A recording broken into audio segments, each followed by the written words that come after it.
welcome to the show. I love taking the Ann Harder Show on the road, and we are not too far from our location on the 21st floor of the Alico building. In fact, we are at 715 Washington, and we're at the Washington Gallery. And I've got the owner here, Alan Scott. It's a delight to meet you and get to talk with you Thank you. more and hear your story and how you transformed this space that was the Texas Music Cafe, and might I add, before that, the home of Rogue Media Network, where I used to do podcasts in this room, and now it's an art gallery. Yeah. Well, it's a delight to have you with us today. First of all, you did not grow up in Waco. Correct. We moved here 4 years ago now. In January, it'll be 4 years. And so you're from California, and you've been in the art world for really my whole life. When I was a kid, I used to make my own toys and artistic things and draw and paint as a young kid. But I was always very crafty and made things. We grew up very modest and didn't have the latest Star Wars toy, so I made it out of cardboard and Scotch tape, but I made it. So that was always me growing up, was just making things. Model cars I loved. And then I ended up, as I became a teenager, remodeling my home, redesigning my home, rebuilt the kitchen. We talked about woodworking earlier. So really? The whole kitchen was designed to be like the inside of a boat with these beautiful hidden hinges and dovetail joints, and the same piece of wood from ceiling to floor on the cabinetry, and the way I bookmarked matched all the wood. I was really proud of that. I love woodworking and handworking and creative. Well, and you told me as well before we got started that you lived for a while in Maine. You went from California. I went from California to Maine. I rode That's a big change. I always wanted to see what was on the other coast. Well, there you go. I bought a motorcycle. I've always been into motorcycles when I was a kid. And it went right from a bicycle to a motorcycle. And I said, if I can go several blocks on a bicycle, I can go, well, it was even several miles as a kid. I can go across the country on a motorcycle. And so I bought a motorcycle just to travel across the country. I still have that motorcycle today. Do you really? I sold it and I bought it back. I drove to New York, bought my first piece of art there. That's where I realized I was an art collector and an art lover. So that was back when everything was in cash and I just had cash in my pocket, spent a quarter of the budget or so driving to New York, sleeping on the motorcycle, sleeping in tents, and every once in a while getting a hotel. Made it to New York. It was lovely. I saw an art gallery and I stopped. And I walked in, had a conversation, and purchased a piece of art, taking all the remainder of my budget, except for the gas money to get home. And he said, no problem. I'll just ship it home to you wherever you're from. And I thought, oh, this is really great. And I still have that piece of art today. Wondered, so I what was is it? 17 years old. Describe it to me. It's a beach scene. So the artist is Frederick McDuff, and it's a beach scene of New England. It's has the tents and the grass green and kind of a hillside of sand leading out into the beach. And I came from the West Coast where the beaches look different, and it was nice to see something that was completely different. And of course, share my experience of driving to the East Coast on the motorcycle. So you're in Maine. You are a shipbuilder, is it? Well, then I moved to Maine. Yes, I always, I've always just been kind of creative, and maybe I didn't fit in that world in LA, which is kind of interesting because I did so well there. I ended up at, I think it was 20-ish or so. I ended up moving to Maine. I met somebody that moved to California from Maine, and he talked about these great experiences, good people, and sitting by the campfire and just watching the seasons change. And I thought, that sounds kind of fun. So I flew out and saw it in the wintertime, which was the best time to see it. When you don't, it's not the best time there. And then I ended up moving there and stayed there for 5 years. Loved it. I wanted to build boats. So I worked at a boatyard, and there's no boat building going on. Well, at that time there wasn't. I think there was somebody building dories in Massachusetts, but I had moved to Maine and there was no boat building. But I worked at a boatyard. I scraped barnacles off boats. I learned how to hoist them out and how to prepare them for the winter, and loved the idea of the hand craftsmanship, but there just wasn't any hand craftsmanship going on. I was just a yard worker guy. So then I got a job at a bank. Okay. So your journey is still working on. So where does art come back in? Well, you always are interested in art. There's two kind of big thrusts in my life. One was to be an entrepreneur. Yeah. My mom was a single mom, worked for the Southern California Gas Company.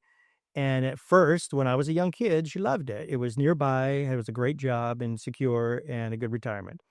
But as life went on, and we grew up, my sister and I. She hated the job. She was moved an hour away with a boss that she didn't get along with, and they downsized and chipped away at everybody's position, and she just felt like she had to be there because she had to raise these 2 kids. And I somehow got in all of those conversations disconnected with the idea of working for a company. I just imagine always working for myself. So I've always been the young kid who delivered papers, cutting lawns. I would draw pictures for commission. So part of my artistic, I Wow. were drawing commissions for people. There's a one client I had in LA. I drew a picture of his boat, and I drew a motorcycle, which I still have that picture. Long story, and uh, and I just always was looking for the opportunity to do something myself, and I always did. So I always had a day job, and then always had a side hustle. I always had something at night going on because I knew I wanted that to come to the surface and be my career. So when I was 29, I finally quit. My day job. I was working at a bank, and then I worked as an artist assistant back in California, and I saw a need for installing artwork through that artist who was selling at a certain gallery down in Laguna Beach. And I just started, it came naturally to me with my woodworking skills and my love of design and architecture and color and just the whole artistic background. The gallery loved hiring me, and I became like the guy that they could call on. And then I bought my own van and ended up having insurance and said, I'm going to make a business out of this. How Mhm. can I be a professional and make a living at it? Because I was always looking for that little something. And I tried everything. My kids will tell me so many different jobs I had in my 20s. But when I was 29, I think that finally just said, when am I going to find that? And I was 29. And that's when I started doing Mm. fine art management, which was managing and handling art collections for So you private really art collectors. found that niche there was a need for. Yeah, there was a need for it, and I was trying to really develop it and make it bigger. Uh, how can I say? Yeah, I was trying to make it as professional and as large of a business as I could. I scaled the business up. We had several employees. I had several vans. We had a Mm. warehouse. Wow. Yeah. That was before 2008. And then the economy changed drastically in 2008, and Mm. everybody kind of left and went their own ways. And then I realized what kind of a boss I was. It wasn't obvious for me to be a good boss for that team. I was better on my own. Clients liked it better. I was more relaxed, and I could do anything I needed to do. So I just changed the way how I did business and said, okay, if I'm going to just focus on working for myself, it's going to be just working for myself. And that was all the books tell you to scale it up and to build a business and Right. build a company. That didn't sit well with me. It just wasn't natural. So I just wanted to do it on my own, and I felt at peace with that. And I said, okay, but now that sets into mind if you take that path in the road, it sets decisions that need to come on later in life. Mhm. Right. Well, and so that kind of brings us to sort of a playful moment Mhm. in the driveway, and Yes. you got a little injury or something, and Playing with my kids the day after Christmas, I fell in the driveway and broke my hip. oh no, And I was outside alone with them, but they were 2 and 3 years old, little something. bitty, yeah. And I said, "Go get mama." I couldn't get up. Oh no. And we were in a condo, and that was the main driveway to come in and out of all the condos. And I was sitting in what was kind of the driveway, but also the entrance to all the condos. Didn't want to be run And I over. was in the middle of the street Wow. and said, "Can you get mama? Because I can't get out." So they were kind of confused, and they went pounding on the door. And my wife said, "Oh, Alan can figure it out. Like, it's just kids being kids." And a minute later, she came out with a desk chair that rolled, and we got myself off the street. I actually stood up and was able to kind of move over. Somebody waved at somebody, a neighbor, and then she wheeled me into the garage where we just sat and took a moment. And it turned out I needed to go to the hospital. I need to go to the Mm. hospital. Yeah, so it Well, was broken. I couldn't walk. I couldn't run for like a year. We didn't know what had happened at the time. mhm. Well, it's the other thing. I was sitting in the emergency room. My mom came down to pick up the kids, so it was just my wife and I waiting for a doctor. This was 10 o'clock at night. Not crazy, but there wasn't a doctor on staff, so we had to wait. They were taking X-rays, and I hadn't actually known what was wrong. I just knew there was a problem. Yeah. And we were thinking, like, if I can't do installation for a living, what else can I do? And I thought, oh, I'll just write a book or I'll do something else. There's got to be other ways to put my experience to work. And Mhm. it just instantly came to me within a half hour, like, okay, let's figure out plan B. Let's get right on it. Well, and those kind of things have to happen as you're looking ahead when Mhm. you are the one-man band I was the one-man of band. of Yeah, your my business. wife was a stay-at-home mom with the kids. So life brings you to Waco, Texas, and we wanna talk about that, but first we're gonna take a break. So stay with us, and we will be back right after these messages.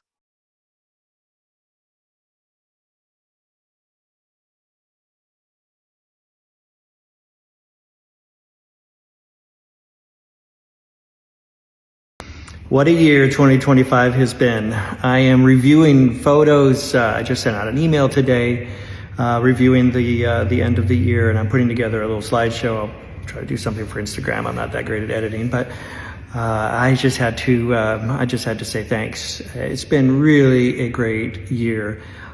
Very inspirational, very emotional this year. It really feels like the right time at the right place right now, having this gallery for us.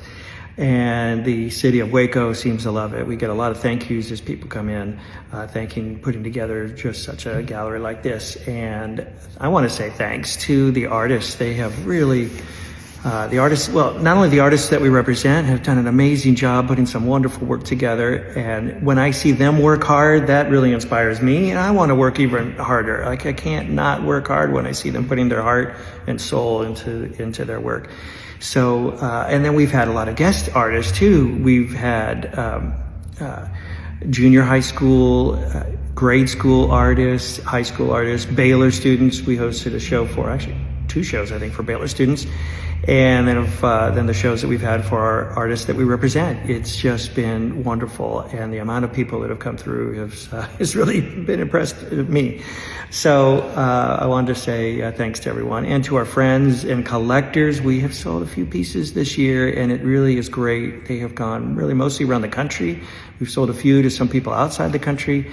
And that makes me feel good that we're making such an impact in people's lives and in their homes, not only redecorating, but inspiring them with a whole new generation of artists that we're bringing forward. So this is great. And I wanted to say, I've got a few things coming up next year, some surprises I can't really announce yet because we haven't confirmed everything, but there's some things on the horizons that I'm really looking forward to, and I can't wait to announce those. Starting with the first one, we're going to be at Scottsdale Art Week in March. We're doing several international art fairs next year.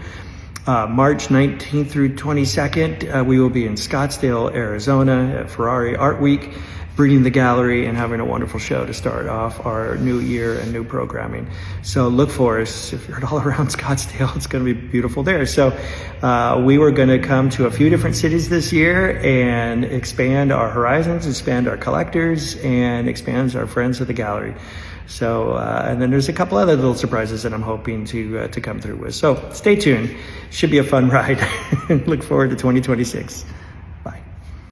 Serving Central Texas since 1889, TFNB Your Bank for Life takes pride in being more than a bank.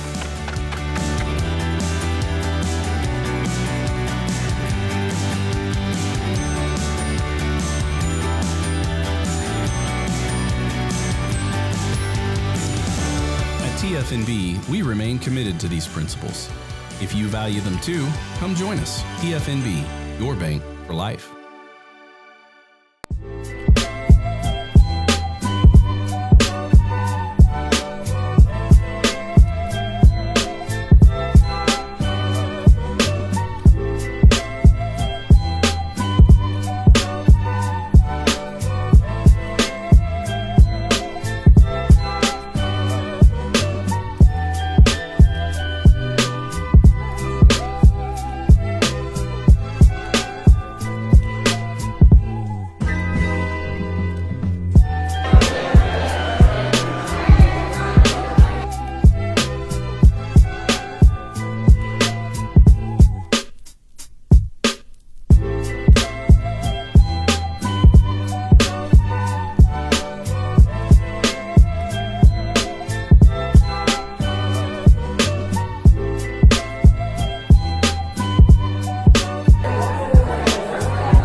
football season, and we can create your outdoor tailgating spaces that is actually a part of your home. Bifold doors that tie in the inside and the outside, and you can gain anywhere from 1,000 to 5,000 square feet living space, all while taking in the big game, poolside. Call us at Gather & Co. Kitchen and Bath, where we can create your unique tailgating space.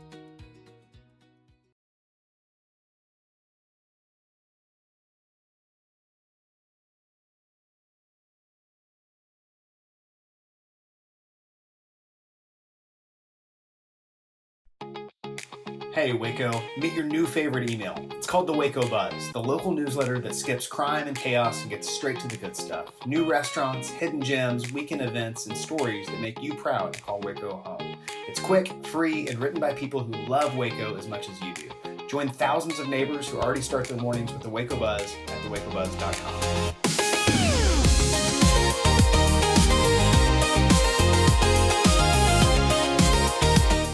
Samuels Dodge Chrysler Jeep Ram Fiat, we're proud to be your premier destination in Waco for exceptional automotive service. Whether you're searching for a new vehicle, a quality pre-owned car, or dependable service and parts, our team is here to take care of you every step of the way. Visit Alan Samuels Dodge Chrysler Jeep Ram Fiat in Waco, where great deals, friendly service, and your next ride are waiting. Come by, let's be friends.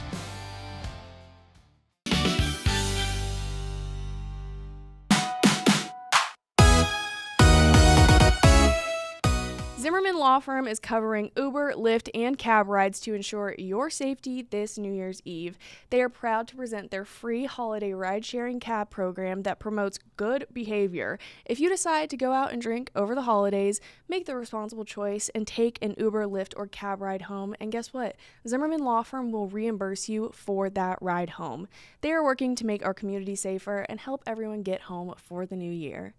The Christmas season is in full swing, and for the Salvation Army, this means organizing red kettles, coordinating bell ringers, and collecting thousands of gifts for the Angel Tree program. The Salvation Army says that volunteers are desperately needed to help their officers and staff during this extremely busy time, especially since the funds raised at Red Buckets during the Christmas season supports so many different programs throughout the year. If you would like to volunteer, you can visit www.registertoring.com, enter our city, select a day, a time, a location, and that's it. You're ready to ring. The Salvation Army says that volunteer bell ringer shifts are ongoing through December 24th, so be sure to check it out.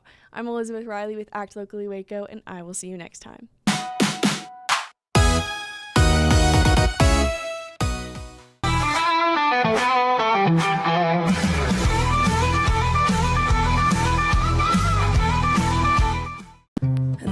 Happy Christmas, I wrapped it up and sent it with a note saying I love you, I meant it. Now I know what a fool I've been. If you kiss me now, I know you'd fool me again. 'Cause last Christmas I gave you my heart, but the very next day I gave it away. This year, to save me from tears, I'll give it to someone special. And that's Christmas, I gave you my heart. The very next day, you gave it away. Oh, this year, I'll give it to someone special.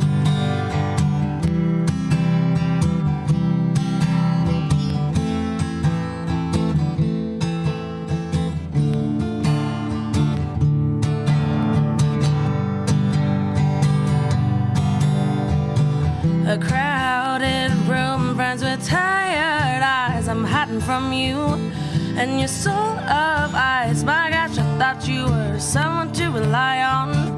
Me, I guess I was a shoulder to cry on. The face of a lover with a fire in his heart. A man undercover, but you tore me apart. Ooh, now I found a real love and never fool me again. Last Christmas, I gave you my heart, but the very next day, I gave it away. This year, save me from tears, I'll give it to someone special.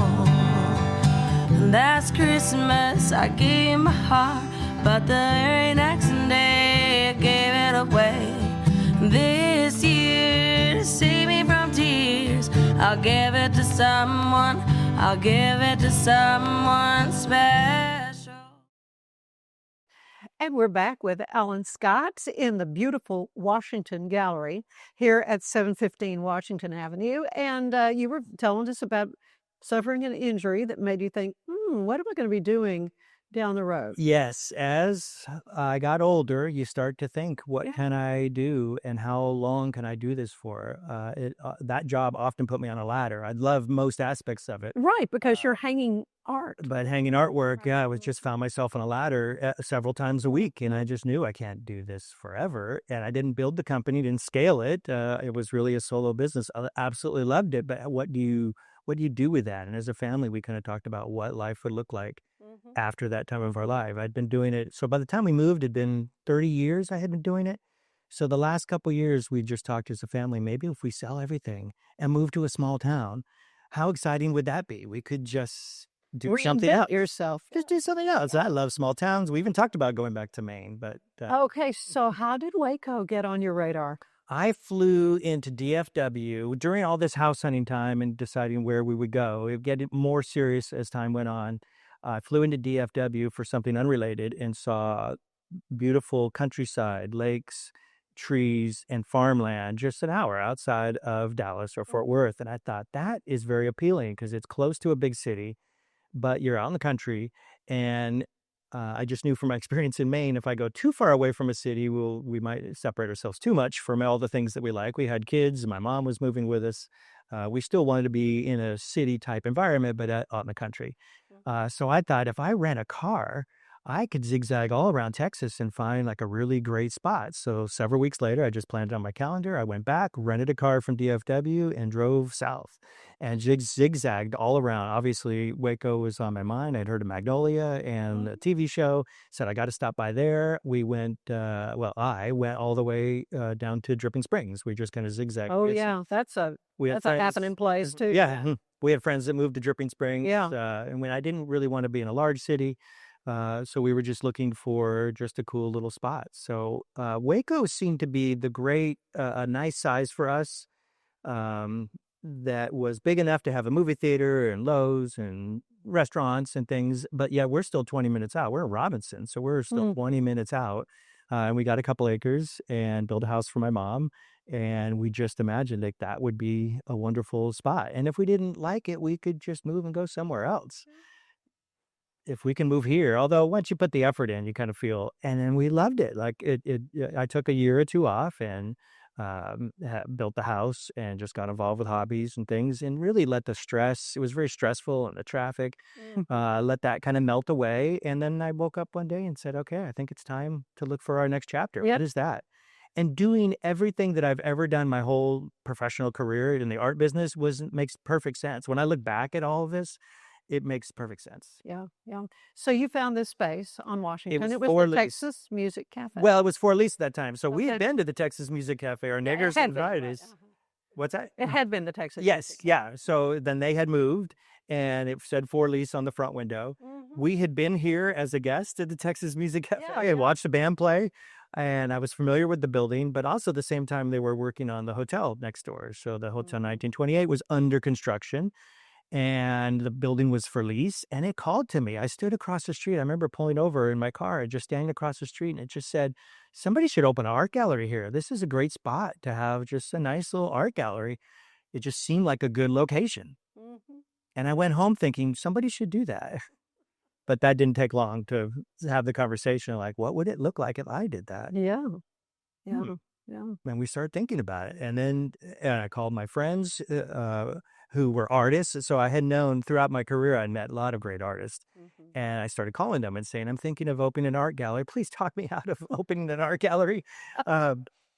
Because I knew the hard work involved. I knew being an entrepreneur and running businesses, what it takes. And we kind of knew that. And it was definitely like, are we set up for this? Are we geared for this? And it kind of, the calling spoke so much through that. And all my friends who were artists were saying, you would be perfect in an art gallery. That's the perfect way to continue your career. You're not on a ladder anymore, but you're still designing and helping clients, helping interior designers.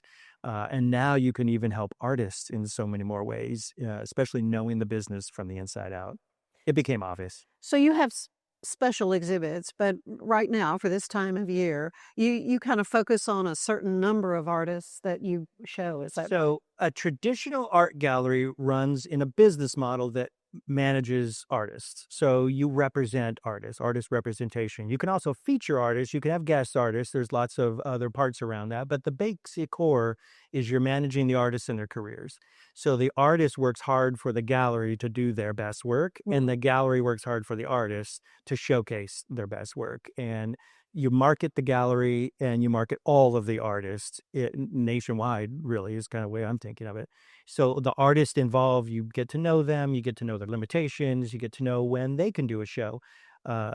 Shows just don't happen. You gear up for them, and it takes a long time to not only make the work that goes into a show for an artist, but to then meet the artist at their level and know what they're capable of and where to push them and how to push them slowly and gently to say, let's have maybe a dual show with somebody. Why don't you do 4 or 5 works in a group exhibition to start building that body of work? It takes a lot to build a full body of work to become a full solo exhibition. So what we see around us now, beautiful pieces. I love this, just this little nook. Yeah. This used to be the stage. The stage is right here. It's so funny walking around but yeah, I remember I did an interview with Ken Starr just right over. Yeah. And that's part of it. Yeah. So I've got some treasured memories in this space for sure. And it's just delightful to see what you have turned it into. So these artists, all of this is for sale. Yes. So then you help and more, and so much more. Right. So you have, I'm sure, catalogs where you can, if you want. We have several hundred pieces of inventory right here as I circulate. Okay. Yes. Okay. And also commissions are a big part of it. Sometimes the art on the wall doesn't exactly fit what you need. If it's a vertical and you need a horizontal, if it's just somehow the wrong size. This is, people love this piece, this blue piece. But the client came in last week and said, it just may be too big for my space, but I absolutely love it. Yeah, it's beautiful. Can the artist do something similar that's just a better size to suit me? Well, if that artist is commissionable, yes, we engage in that conversation and we start to have that. And this artist is very much commissionable. So I can pre-sell work ahead of time. And that's nice too. An artist is working and doing something knowing that there's already a sale coming. It takes a lot to show your best, not knowing how it's going to be received. But if somebody loves your work and really wants something, even if it's just a different size, that's a whole different feeling for an artist. So some artists really enjoy doing that. Like, this is great. I'm doing this knowing it's already a sold piece. Some artists don't do that as well. They feel the pressure. Well, if it's not exactly right, they may have you make changes. And so each artist feels differently about different situations with that. And I know them, so then I can help that conversation. So if somebody comes in and says, I really like this piece, but I maybe do something different, I could say yes or no, or maybe right on the spot. Yeah, could possibly happen. So you do advise people as they come in. Maybe they know they want a nice piece to go over the sofa, but don't really know even what they like. So how do you help advise someone? The biggest thing, and I learned this when I was doing the installations, was to see it in your home is the best way. You know, it's wonderful to see in a gallery, but then if you're thinking of acquiring it and bringing it home, you want to see what it looks like in your home. So I will often take any piece of art that somebody is interested in, because it sometimes could be something totally different than the next, bring them all over to the house and show them in the space, and we all can sit and talk about them. Sometimes I'll even hang a piece of art and walk away and say, you live with it for a day or two. It looks different in the morning. It looks different at night. It looks different when I'm not around. You know, just enjoy it, see if you like it. And if it's something that you want to acquire, then I'll be happy to finish the sale for you. Do you have seeing it in the home is an important part. Oh, I'm sure. And of course, lighting through the different part of the day. Yeah. And maybe adding more expert lighting. Yes. I'm sure you have to advise on that as well. Yep. I'm a lighting specialist, so I can add lighting in, work with electricians. There's even some lights you can put over a picture. There's lots of ways to, or even opening up curtains, there's lots of ways to show lighting. Most of the art is really designed to be in a space. When I light here, I try, the lights are on track, so I can light any artwork, any location, but I try to wash the light with just a natural light. So when you do take it into your home, it still feels exactly like it did in the gallery.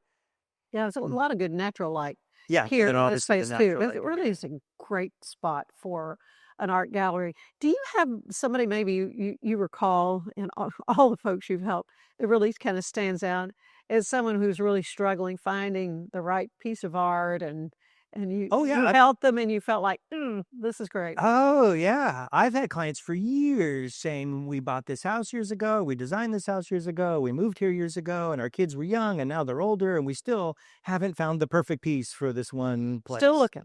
Still looking. Mm-hmm. And when I worked before, I worked for many art galleries, and I had to be careful on what I would advise somebody on. If I was there from another gallery, I didn't feel comfortable promoting another gallery's artwork. So it kind of put me in a little spot. A little awkward, yeah. Mhm. I ended up placing some art over the years. That really wasn't my specialty. And it actually was kind of nice for the galleries to know that I had loyalty to the galleries and, well, really to everybody, to the clients and to the galleries. But I wanted to make sure that everybody got the fair shot, that if they were a client of that gallery, I didn't want to, they can go into another gallery on their own. I didn't want to be the one to have to say that. But then sometimes people were just de-accessing work. They moved, they were downsizing, they were moving somewhere else. And I just kept in the back of my mind, oh, somebody was looking for just the same piece. I know somebody who might be selling something like that. And then you kind of help move those things and broker those deals from one to the next. And that happened a couple times a year, but enough to be comfortable in that environment to say, if this person wants to de-access this work and you want to buy the work, and then I can easily make that happen. Yeah. Well, Yeah. it wasn't a conflict of interest with the galleries. So you had to ask yourself, I said, at some point, could Waco support a high-end gallery Yeah. like this? Yeah. Oh, yeah. The research that I did, Mhm. as I saw the gallery and saw that this could be a wonderful spot to have a great art gallery. Uh-huh. What research does that take? So my first thought was meet everybody who has a gallery or has had a gallery in Waco. Find out why it had been difficult, because the rumor I had always heard was that, well, any business is difficult, any art gallery is difficult, but in Waco, there hadn't been an art gallery that really had succeeded and had longevity. And every one of those has a story. So it was my job to kind of find out why. So I met a lot of people in the business, and it really came down to, I think, just all basicness, not having a traditional business model, running it like an art gallery and having a body of artists that you work with. And thinking nationally, I'm not just thinking of making sales directly here. I can sell art anywhere. And that's been happening in the art world now the last 20 years or so. I had noticed galleries selling more and more artwork outside of their universe, so to speak, that they would sell out of their state, and a lot of art is being sold internationally, nationally, and I figured that would be a part of it, is to sell artwork anywhere. Yeah. Bringing art in though from all over. And bringing art You from, are, yes, yeah. California.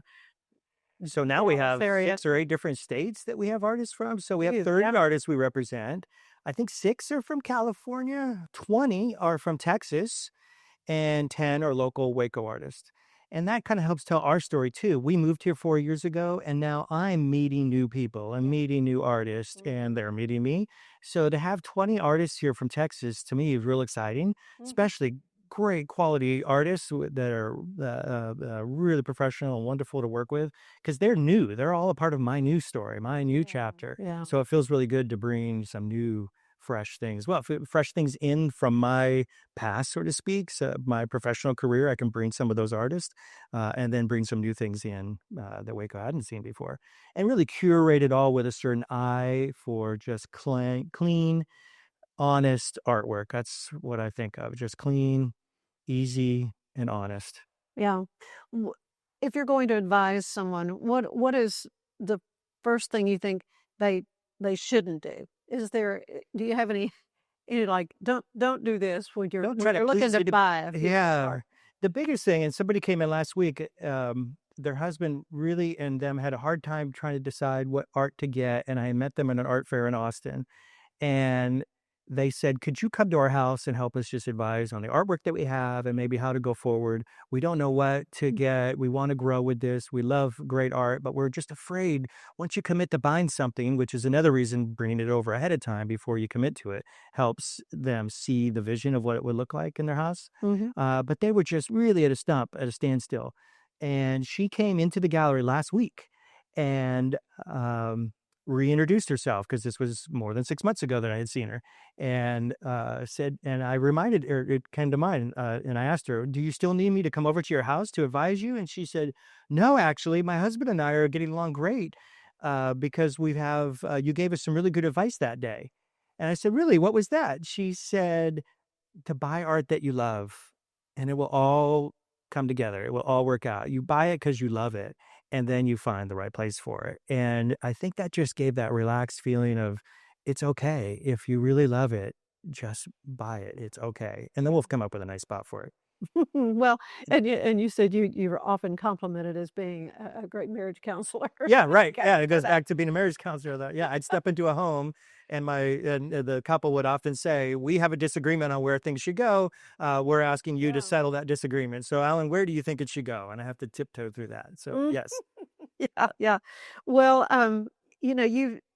your road trip to Waco, that was your first. Yes, But let's talk very about that. good. Well, it's exactly because I think telling the story here is just like a collector would have a story of their lives in their home. So many collections begin with a young somebody who loves art when they're young, and they buy something that they fall in love with, and they realize over the years how much they love it. And as their life continues on, they continue to acquire more work. Maybe they become empty nesters and they're able to travel, and then they start really building this world-class collection of things that they've always loved. And I've seen that arc so many times, and now for the first time, I'm experiencing that. Well, I shouldn't say for the first time. I've collected art my whole life. But in a business setting, in a professional setting, I can then do that. This is the story of my life. We drove here when we packed up the house and drove to Waco. And it was very much a road trip to Waco. And opening this business felt like a real exclamation point or a period at the end of the sentence. We are now settled in Waco. It had been a few years, but here we are. We opened up a business. We're settled here. And it just felt like kind of part of our story. And it was highlighted with this beautiful piece of a car that started to create the foundation for that show. Sometimes the shows kind of write themselves, and in that case, it kind of did. Yeah. Another thing you do is your youth artist section. Yes. Let's talk about that. That's it. So when this was Rogue Media, these walls were up, and even walking through, I thought this kind of makes an art gallery without really doing much. The Texas Music Cafe removed a couple of the walls, and we removed a few more and made a few changes, but it had little rooms, and my wife and I were touring the space as we were considering renting it. And it just became obvious there was a little gallery space here in the back that was open to the hallway. And we thought this would be a wonderful place for young artists to show their work. We have 2 kids. When we moved here, they were just entering high school. And they're both very artistic. And my daughter's super artistic. And most of the art goes on the refrigerator of grandma's house or your house. Oh, yeah. And We've got a lot of that kind of art. And also we paralleled that a lot with, it's hard to be a successful artist, and maybe you can't be like, there's so many artists that say or young artists or people wanting to be an artist to say it doesn't work out. Like that's not a career that you can rely on. And what if that doesn't work? What's my plan B? There's always that sense of art is not a viable job. And we wanted to kind of break that mold too. It really is. Now you have to put just as much hard work into it as any other job, maybe even more. And you have to have the personality to set up for it. You're working alone. You're not in an office environment. So there's a lot of things you need to realistically bring to it, but you can make a living being an artist. And we wanted to kind of highlight that too. And I think our kids' experience through COVID was a big part of that also. They were in a band and they danced in ballet, and the show stopped. So dancing in the living room wasn't as exciting as dancing with a group of people having a show the upcoming month as a goal to get ready for. That drove them. And we thought we could offer a little of that for artists, give them a reason to have art, give them a place to show their work, and a goal to say, have your art completed by this date, and we'll have an opening. You could bring grandma, you could bring your mom, and you could bring your friends and family, and let's have an opening for you. Why not just have a youth gallery just for the young artists? So we're in a spot to kind of give back a bit, and that felt very natural to us to give that. So now, since Cultivate has closed, unfortunately, then that became more of a community space. So now we've done all kinds of different shows, mostly young artists, but I speak at Baylor, an entrepreneur and in the art department. And so I've invited Baylor artists to do shows there that wouldn't normally have an opportunity to do a show. We hosted Connolly Junior High School, did a show, and now we're going to do Connolly High School this upcoming year. In April, we're going to do a show for them. And Creative Waco has an art apprenticeship program where they have young artists in the summer that are working not only publicly, but they do their personal work. So we showcase their work, and we've done that the last 2 years. And to speak in a way like this is really a stage when you think of not Rogue Media, but Texas Music Cafe. It was a stage for performers, and it really feels like this is a stage for artists. Yeah. And we just give them a beautiful place to then let them perform. And so then the friends and family could come in and see. Yeah. No, it's awesome. This is just such a wonderful, vibrant space. And so what do you hope people get when they come here? To Inspired. visit? Yeah, to be inspired. Yeah. A beauty. We love beauty. And I think a lot of that has over mankind's years has been lost. I think of architecture from the Roman age that is really beautiful. In the Gothic age, they put extra into it. And now we've got to a point where it's not extra, it's just get done what needs to get done. And I think these artists who work their whole lives to do their best art can bring out emotions in people. And I want to connect those two together with people to stop and say, oh my gosh, that is beautiful. These are just flowers. But they're beautiful. What makes them beautiful? Now you start talking about the story of what it is. Yeah. But that simple beauty that we could find. And when you bring that home, it just changes. It's like remodeling your kitchen. It changes your house instantly. And that's what happens when I bring art in. They walk in and they say, oh my gosh, the house has never looked that good. And it's literally just putting up some beautiful artwork.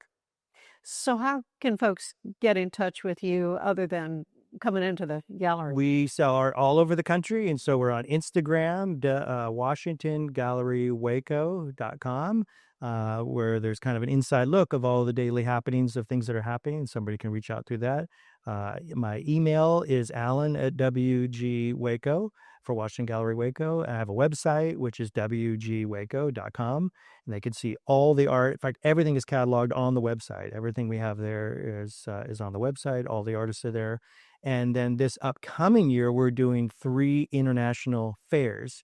We're moving the gallery, so to speak, to Scottsdale, Arizona, to Austin, Texas, and to Houston, Texas in the fall. So we will hopefully meet 10,000 people at each location. So we're going to have all eyes on the gallery this next upcoming year. Well, this is an amazing place, and I appreciate so much you taking some time to share your journey with us all. And I hope you'll take some time and do a little more explanation of some of the art that we have. I would love here. to show you. That'll be good. Yes, that'll be great. Thank you again. Thank you, Ann. Yeah, Stay with us. wonderful. There is more of the show ahead. At Mitzi, we believe the right light can transform any space. Mitzi has the perfect design for you. Beautiful, well-made lighting without the high price tag. Discover your perfect light at Mitzi.com. That's MITZI.com. Mitzi.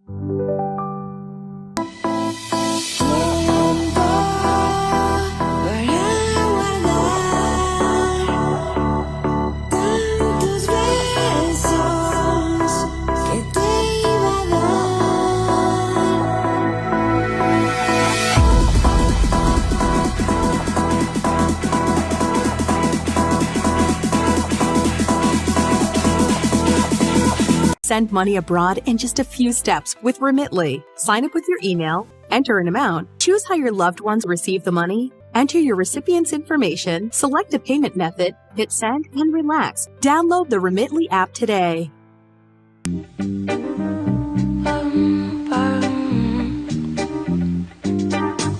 Jesus, call me collect.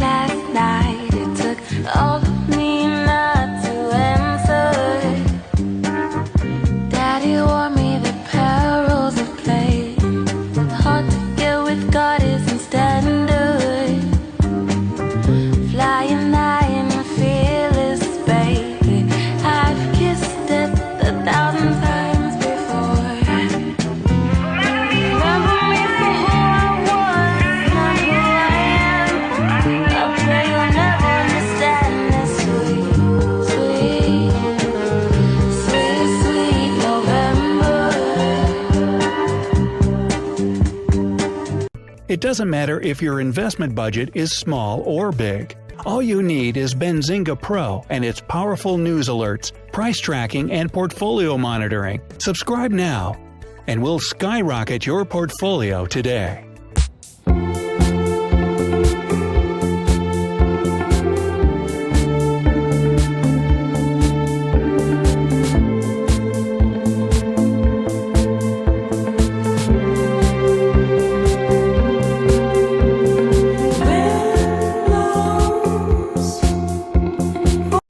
At Fullwell, we bring together the expertise of registered dietitians, MDs, and OBGYNs to give you the best fertility support. Fullwell, your trusted partner on your fertility journey. Visit us at fullwellfertility.com.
A journey into new thoughts, new cultures, new adventures. So what are you waiting for? Start your journey with Babbel now. Go to babbel.com or download the app.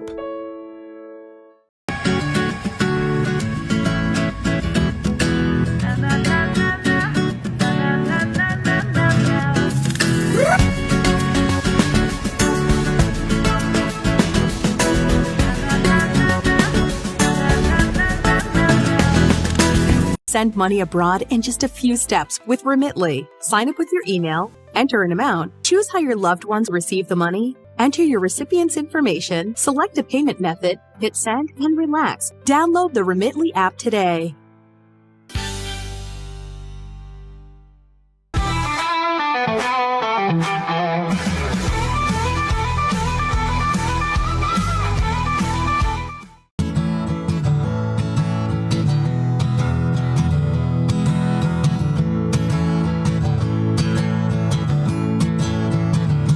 I'm gonna wrap my presents up in red bandanas and leave some special cookies sitting out for Santa, and throw my troubles to the wind till we're back on the road again. Here's to finding your own little peace on earth.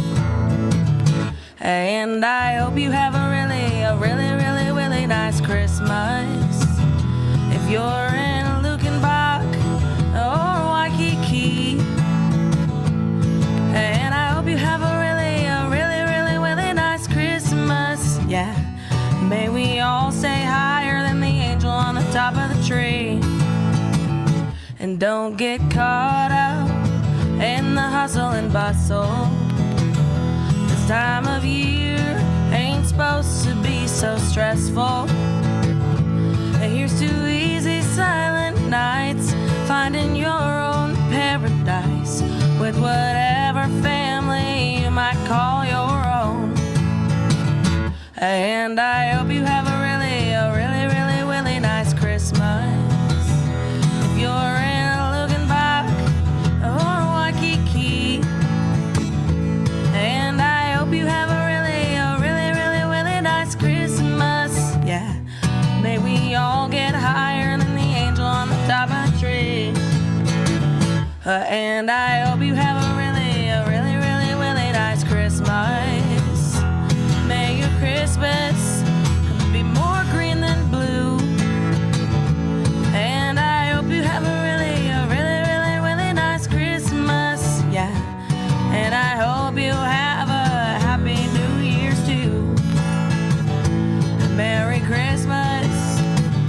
from Willie and me.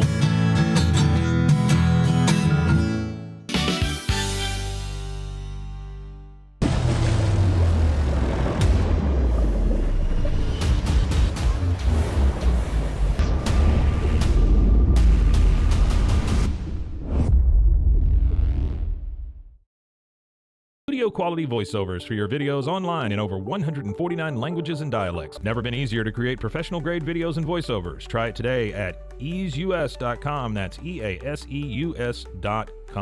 Ease US. Introducing Muck-Off's classic pink bike cleaner, powered by revolutionary nanotechnology that breaks down dirt and grime on a microscopic level while protecting your bike's delicate finish. us.muc-off.com. Dive into adventure with scuba.com, your ultimate destination for top-tier scuba and snorkeling gear. Whether you're a beginner or a pro, trust scuba.com for the best in diving equipment and expert guidance. Explore now at scuba.com. That's SCUBA.com. Scuba.com. Everybody at EcoLife really has a passion and a real interest in helping people feel well. How much further can we go to get you feeling even better? It is a complete partnership between the two of us.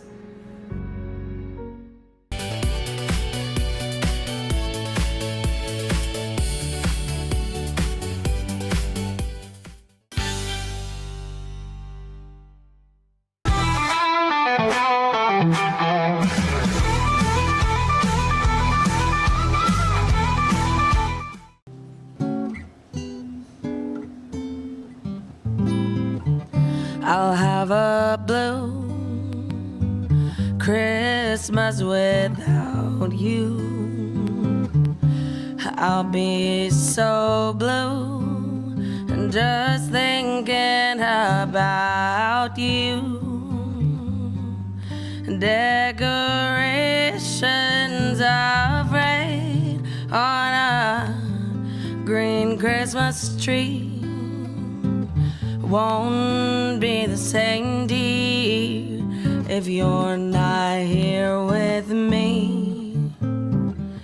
And when those blue snowflakes start falling, that's when those blue memories come calling.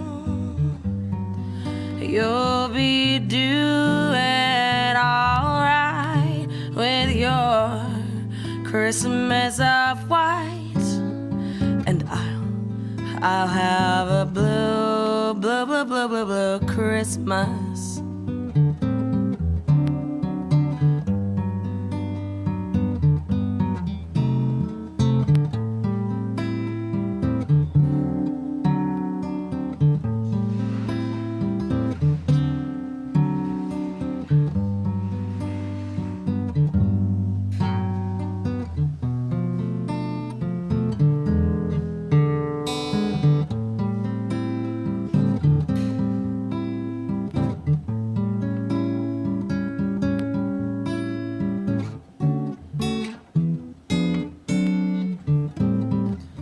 I'll have a blue Christmas without you.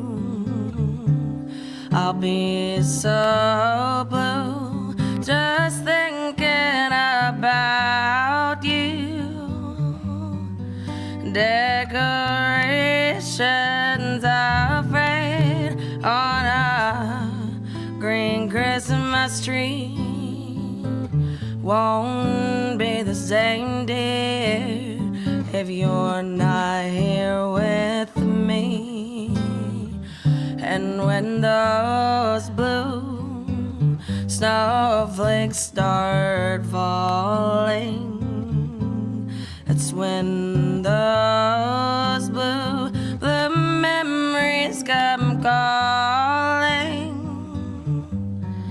You'll be doing alright with your Christmas of white, but I'll have a blue Christmas.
It doesn't matter if your investment budget is small or big. All you need is Benzinga Pro and its powerful news alerts, price tracking, and portfolio monitoring. Subscribe now, and we'll skyrocket your portfolio today. At Fullwell, we bring together the expertise of registered dietitians, MDs, and OBGYNs to give you the best fertility support. Fullwell, your trusted partner on your fertility journey. Visit us at fullwellfertility.com. Unlock a world of convenience with Mully Box, your one-stop solution for personalized subscription boxes delivered right to your door. Each box is tailored to your tastes. Mullybox.com. That's MULLYBOX.com.